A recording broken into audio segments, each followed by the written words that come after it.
First, we start with my love of loves, my eternal boyfriend, Sir Gawain, one of the oldest knights in the long oeuvre of Arthurian stories.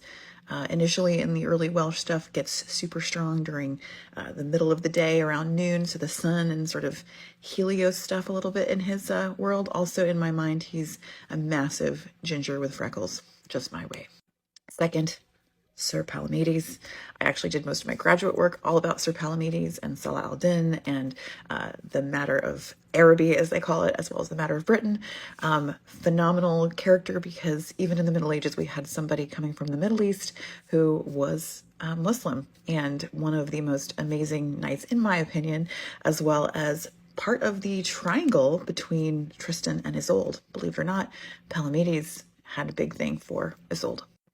Sir Bedivere, who I will always hold, is the nerd knight of everything. He's sort of one of Arthur's, if not closest friend, certainly right-hand man in my books. He is the accountant, he is the strategist, he is the person that keeps everything together while Arthur decides whatever he wants to do. But I love the idea that he's sort of this, he's like the Donatello of in the Ninja Turtles, in the Knights. In my head, that's how it works. Sir Yvain. Sir Yvain has a lion. Like he's a lion that fights with him. And yeah, I mean, everyone else's arguments are invalid. And then we have Sir Gareth, who is Sir Gawain's little brother, one of 2 or 3 or 4, depending on which version of the myth that you read.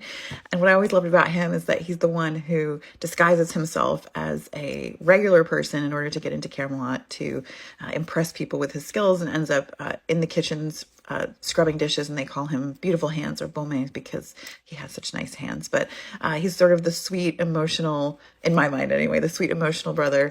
That's certainly how I wrote him in my stories, but he's got quite a little side story. And someday I hope to write his entire arc, as well as Sir Palamedes. But anyway, those are my top 5. What are yours?